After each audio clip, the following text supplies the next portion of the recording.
दहेज एक दानव है, दहेज अभिशाप है। ये निबंध मैं देख रहा हूँ कि हाई स्कूल में जब मैं था उसके बाद तक सिविल में भी ये निबंध लिखने को आता रहा है। लेकिन मित्रों, लिखने में और उसको करने में, सिद्धांत में और व्यवहार में ज़मीन आसमान का अंतर होता है। लिखते तो हम बहुत अच्छा है, लेकिन क्या उसको हम उतार पाते हैं अपने जीवन में? एक कहानी ऐसी है मित्रों, एक पंडित जी, मिश्रा जी, जो दहेज विरोधी थे और चारों तरफ डींग हाँकते थे कि हम अपने बच्चे का दहेज नहीं लेंगे। उनका बच्चा जीएसटी इंस्पेक्टर बन जाता है। उन्होंने घोषित भी कर दिया, शादी भी तय हो गई। शादी के 15 दिन पहले लड़की वाले को बुलाकर उन्होंने कहा कि अभी असली बात तो हुई ही नहीं, पहले वो बात तय हो जाए, उसके बाद शादी की तिथि आएगी, जबकि सब कुछ बुकिंग हो चुकी थी। आखिर क्या बात हुई कि वो पंडित जी भड़क गए। उन्होंने दहेज की मांग कर दी, 5 लाख रुपए नगद और एक कार। लड़की वाला अवाक रह गया। आखिर क्या कारण है कि मिश्रा जी एकदम से पलट गए? कहानी मित्रों बहुत अच्छी है, सामाजिक कहानी है, बहुत मार्मिक कहानी है, शिक्षाप्रद कहानी है। लेकिन उसके पहले वही निवेदन कि चैनल को सब्सक्राइब कीजिए, शेयर कीजिए, लाइक कीजिए, जिससे हमारा हौसला बढ़ता रहे। मित्रों, एक मिश्रा जी थे जिनका नाम सत्यप्रकाश मिश्रा जी था। हमारे मित्र भी हैं, ये हकीकत कहानी है, कहीं गूगल से नहीं ली गई है। वो दहेज के बहुत बड़े विरोधी थे। निबंध भी अच्छा लिखते थे दहेज पर और उसको मूर्त रूप में उतारते भी थे, और बार बार ये कहा करते थे कि भैया मैं अपने लड़के की शादी जब भी मैं करूँगा, माता पिता ने जैसे भी मेरी शादी की, लेकिन जब मेरा लड़का बड़ा होगा, कितने भी अच्छे पद पर आ जाए, लेकिन 1 पैसे न दहेज लूँगा मैं, और एक बिटिया है छोटी, न मैं दहेज दूँगा। दहेज के बहुत बड़े विरोधी थे, चारों तरफ चर्चाएँ थी। संयोग से ईश्वर ने बहुत उनका साथ दिया। जैसे उनके सुविचार थे वैसे उनको प्रतिफल भी मिला। एक लड़का एक लड़की हुआ। उनके लड़के को उन्होंने प्रयागराज भेजा इंटर करने के बाद, सामान्य दर्जे का था, पढ़ने के लिए। वहाँ पर उसने तैयारी शुरू कर दी। पहले वनडे एग्ज़ाम की तैयारी शुरू कर दी। मिश्रा जी तैयारी कंपटीशन को उन्होंने बहुत किया था। 12-14 साल रह के प्रयाग में तैयारी किया, लेकिन किस्मत ने साथ नहीं दिया। लेकिन सिद्धांतवादी आदमी थे वो। यही बार बार कहा करते थे कि मैं दहेज नहीं लूँगा। लड़के को जब उन्होंने इलाहाबाद भेजा, लड़के ने तैयारी शुरू की। 2nd अटेम्प्ट में ही वनडे एग्ज़ाम उसने दिया और जीएसटी इंस्पेक्टर के पद पर उसका चयन हो गया। जब चयन हो गया, खुद तो नौकरी नहीं पाए थे पंडित जी।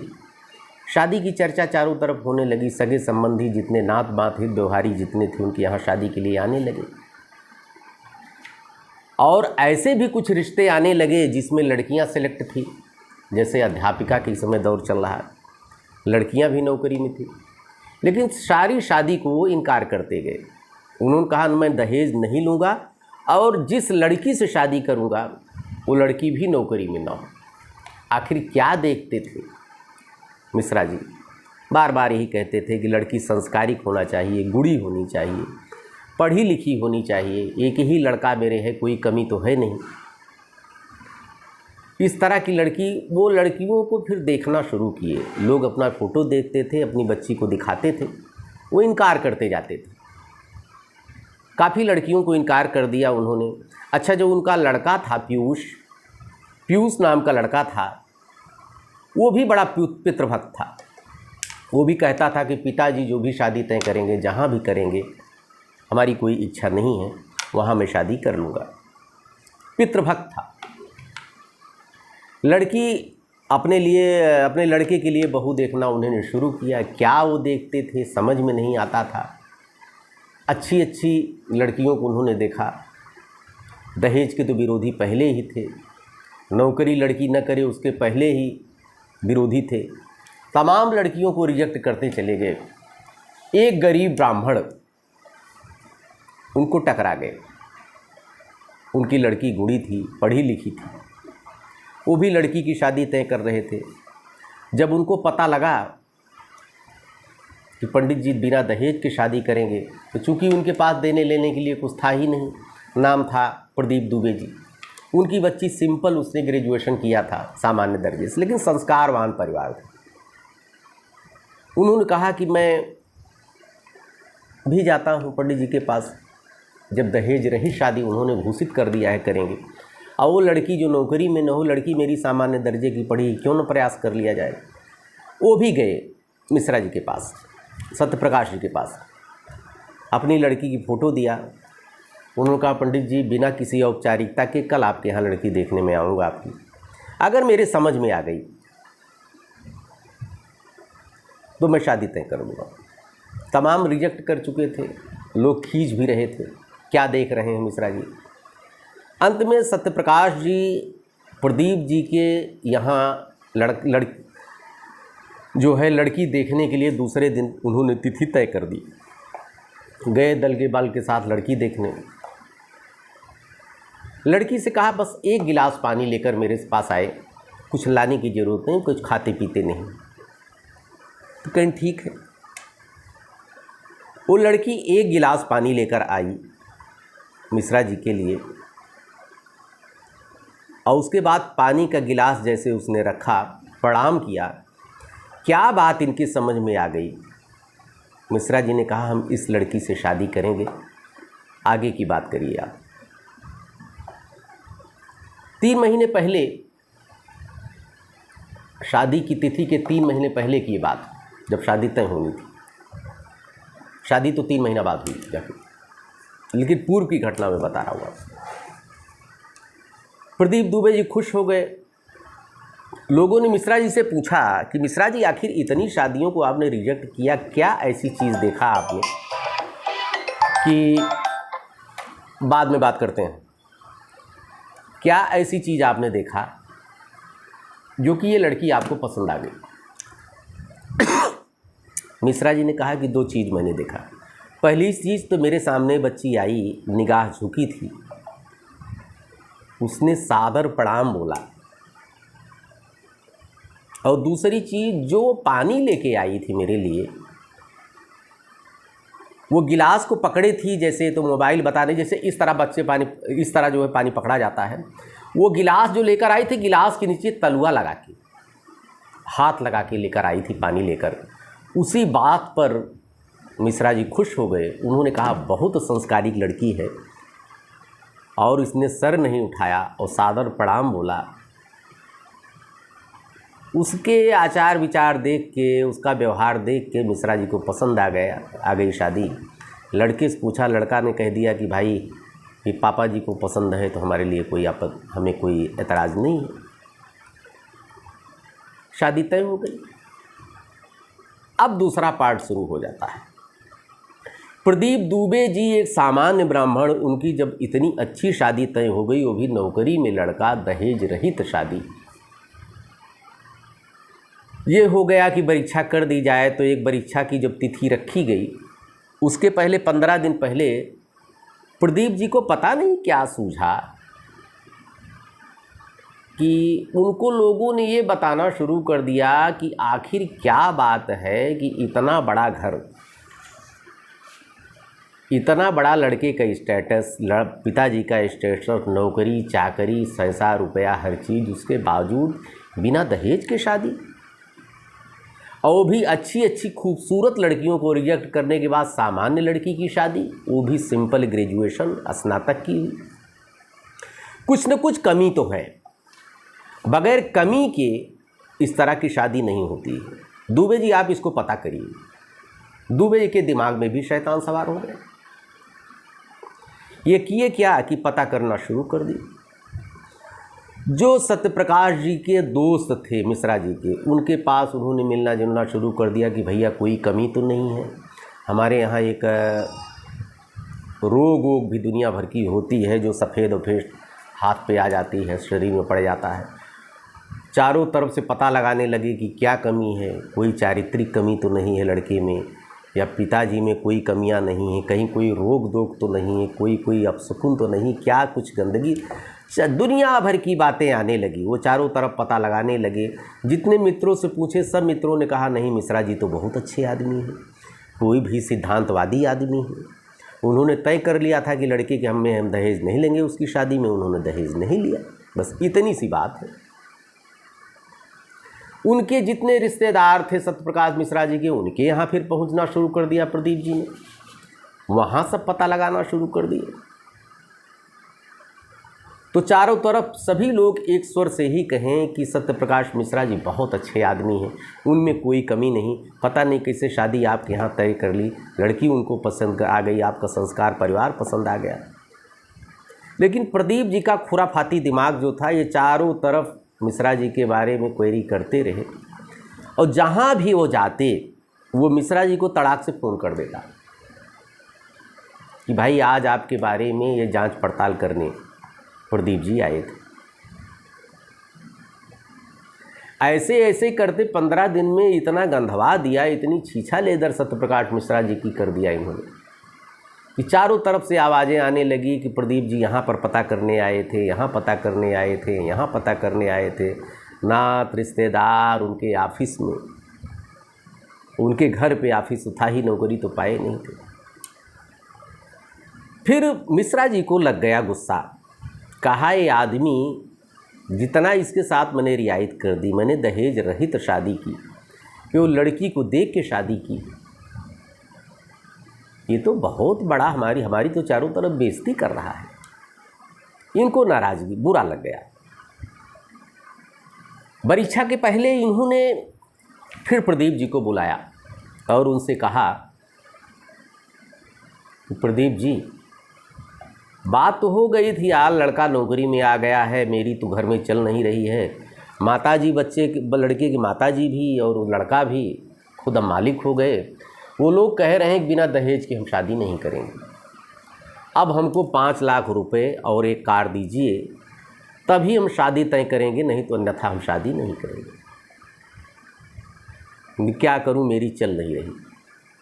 और इसी दौरान लड़के लड़की में बातचीत शुरू हो गई। जैसे आप जानते हैं कि कम्युनिकेशन का दौर इस समय चल रहा है, और कुछ एक्सचेंज न हो या ना हो, मोबाइल नंबर व्हाट्सएप चलने लगता है, मोबाइल एक्सचेंज हो जाता है नंबर, व्हाट्सएप पे जो है आज के बच्चे एक्टिव हो जाते हैं। लड़के को लड़की पसंद थी, लड़की को लड़का पसंद था। लड़का कहता है कि पिताजी ये क्या कर रहे हैं। चूँकि दोनों में वार्ता चल गई थी, काफ़ी दिन हो गया था, दोनों एक दूसरे को पसंद करने लगे थे। पितृभक्त लड़का था। लड़का भी सोचा हमारे पापा जी को हो क्या गया, तो वो अपने पापा जी से कहता है कि पापा ये क्या हो गया, कहीं चुप रहो तुम, पहले इनको जितना पैसा लाकर नहीं देंगे तो हम शादी नहीं करेंगे। प्रदीप जी रोने लगे, गिड़गिड़ाने लगे, लेकिन एक मिश्रा जी ने नहीं सुना। उनको उन्होंने कहा अब तुम चले जाओ, इतना इंतजाम करो तभी शादी होगी। तो प्रदीप जी ने फिर जहाँ जहाँ से शुरुआत उन्होंने किया था क्वेरी करने की, जांच पड़ताल करने की सत्यप्रकाश मिश्रा जी के संदर्भ में, फिर वहाँ पहुँचने लगे। वहाँ जाकर फिर पता करने लगे, कहीं भाई हम लोग तो जानते नहीं मिश्रा जी कैसे भड़क गए, तो आदमी बहुत अच्छे थे, कहीं आप ही ने कुछ किया होगा, कोई बात उनके कान तक गई होगी। सब उनके संबंधी जितने थे सबसे सोर्स लगाने लगे कि भैया मिश्रा जी से कह दीजिए मान जाएं, पहले तो दहेज नहीं लेना चाह रहे थे, अब क्या हो गया। जहाँ जहाँ जाए फिर वही सुनने के आवे, भाई पता नहीं क्या हो गया, कोई बात उनके दिमाग में आ गई होगी। आदमी तो बहुत अच्छे हैं। चारों तरफ रोने लगे, गाने लगे प्रदीप जी। जहाँ जहाँ जाएं सभी लोग यही कहें कि भाई कुछ बुरा लग गया होगा मिश्रा जी को, जबकि आदमी ऐसे नहीं। मिश्रा जी की सब लोग तारीफ़ करते थे, लेकिन ये लोगों ने कहा कहीं कहाँ पे भड़क गए ये समझ में नहीं आ रहा। तो जहाँ जहाँ पर दोबारा ये जाते थे प्रदीप जी रोने गाने, वो लोग भी फ़ोन करने लगे मिश्रा जी के पास कि भाई गरीब ब्राह्मण है, काहे मिश्रा जी परेशान कर रहे हैं। कहीं ना आपके पास गए थे, कहीं ना हमारे पास गए थे, पहले तो जांच पड़ताल करने आए थे, उसके बाद आए थे कि शादी मिश्रा जी ने इनकार कर दिया। कहीं ठीक है, आपकी भावनाओं की कद्र करता हूँ। मिश्रा जी ने सारे संबंधियों को कहा सबकी भावनाओं की कद्र होगी, चिंता न करिए। वो कैसी कद्र करेंगे समझ में नहीं आ रहा। रो के जब थक गए चारों तरफ से प्रदीप जी सगे संबंधियों में दोबारा जाने के बाद, तो फिर लौट के आए मिश्रा जी के पास। चूँकि लड़का तो पितृभक्त था, पिताजी जो कहेंगे वही करेगा। लेकिन अपने लड़के को सत्यप्रकाश जी ने कहा था, बेटा तुम परेशान न हो, कम से कम हमको 10 दिन का मौका दे दीजिए। लड़का सोचा कि पिताजी मेरे कुछ सोच रहे हैं तो कुछ न कुछ बात ज़रूर हो, वो भी चुप बैठा रहा। फिर सत्यप्रकाश जी आए, आके पैर पड़ गए मिश्रा जी के पास, पैर छुआ इन्होंने, कहा कि माफ़ कर दीजिए, हम चारों तरफ गए, आपके बारे में जांच पड़ताल किए, सब कुछ पता किए, कहीं कोई कमी नज़र नहीं आई। उसके बाद आपने हमको भगा दिया, फिर मैं सबके पास गया। आप बहुत अच्छे आदमी हैं, क्या आपको हो गया मेरी समझ में नहीं आया। तो मिश्रा जी ने कहा कि हम नाराज़ हो गए, अब रो लिए ना, मेरे बारे में पता कर लिए ना, अब आपको संतुष्टि तो हो गई। कहीं हाँ हमको हो गई, कहीं हाँ। अब अगर आप रो के थक गए हो, तब अब आप निर्णय सुनिए कि जो पहले मैंने तय किया था वो उसी निर्णय पर आज भी मैं कायम हूँ। हमको दहेज नहीं लेना है, दहेज की हमको कोई ज़रूरत नहीं है। एक कपड़े में अपनी लड़की को मेरे यहाँ भेज दीजिए, वो मेरे घर की लक्ष्मी है। लड़के और लड़की दोनों को पसंद करते हैं, हम भी बहुत पसंद करते हैं। लेकिन अगर ऐसे मैं शादी कर लेता दुबे जी, तो आपको विश्वास न होता, मेरे अंदर कुछ कमी है, इसको आप जीवन भर पता करते रहते और मेरी कहीं न कहीं चारों तरफ बदनामी आप करते। इसलिए ये कोटा आज पूरा हो गया। अब शादी आइए, तिथि रखिए, परीक्षा कीजिए। परीक्षा रखी गई, शादी ढंग से हुई, बहू विदा होकर आ गई, सब कुछ फिट हो गया।